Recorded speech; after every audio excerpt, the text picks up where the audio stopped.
If you're just starting, is to use the tools you've got where you can. So I don't think you need to go out and buy a lot of expensive things. And I know the first lap steel that I made, I was using tools that probably didn't quite do the job, but the first few electrics, was cutting the body out with a jigsaw and hand sanding, or just the electric hand sander. So I don't think you need to go out and spend a lot of money. I think there's some tools that you might need to buy if it's a specialist thing, but I think and that's from my own experience. It's building a few guitars first with things you might already have before kind of committing to outlaying more money, when you kind of decide that, this is something that I'm going to do for the foreseeable future and it's an enjoyable hobby. That's what I've sort of found. My first build was almost hand tool only to a point. I did use a sander, I did use a drill, but the vast majority of it was done with hand tools. And as I said, you can do it. It sucks and it takes forever, but you can do it. But power tools really help. I mean, this year I bought a drill press, and I'm using that for everything. I'm using it as a pin router. I'm using it as a spindle sander. I'm using it as much as possible until I kill the bearings, because it cost me £40. And, that is a cheap way of making stuff right. I'd probably say bandsaw, though, to be fair.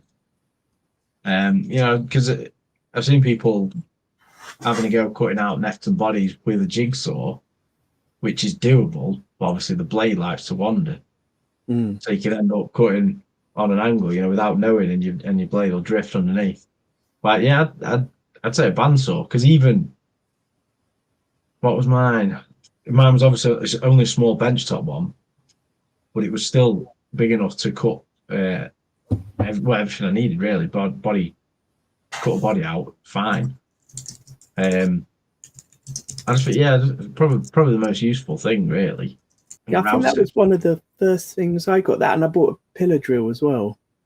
Which I don't use. I use quite a lot now, but I didn't really use as much to start with. I just thought it would help improve the quality of what I was doing by making sure things were absolutely dead straight whenever I was doing. Perpendicular. Yeah, the pillar drill's great. The only problem I find is that a lot of the bridge post studs too far away for the reach of the pillar drill that I've got. So one of the most important holes that you want to get perfectly perpendicular, can't reach it anyway. Luckily, I'm pretty good at drilling by hand, but I have been looking out for a radial one. I just haven't got the pockets for it yet. So I've got a radial one, and it's okay, but what I notice is sometimes it sort of tilts a bit.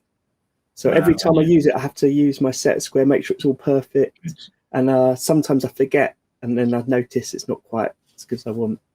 But maybe that's just, again, down to not buying a really expensive one. I don't know. Or my inability to lock it properly. Human error. It was interesting, that part of the process. You see all the tools people use to make guitars and think, okay, well, I need that if I'm going to make a guitar that works. So you start getting those tools, and then you fail with it. And then you watch 100 other videos and you see 100 other ways of doing the same job with other tools. So you kind of learn different processes from different people that fit your tools and abilities and lifestyle. Yeah. But the oscillating spindle sander, when I got that after my first build, I'm like, whoa, this would have saved hours and hours on my first build. And I got that for like $40, and then I sold it for $50 a year later. Because I got a better one. That's pretty good. Yeah, that's the advantage of buying secondhand, that you can potentially sell it for the same price if you need to upgrade at some point. Yep. Where do you do your spraying then? Have you got a spray booth, or? I have now. I used to do it in a polythene tent that I made in my shed.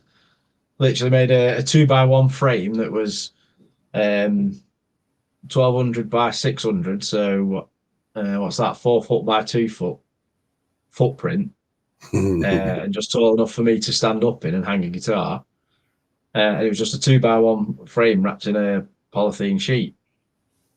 just to try and keep dust off. And then I had a fan blowing in, so it's positive vent, just with a flapper door, so that in theory any dust and overspray got blown out. I'm trying to think if there's any that I got that I realized I really didn't need to get. Initially, hand planes. I got one, and then I'm like, "What is this? How do I use it?" But they've slowly become part of something I use most of the time now.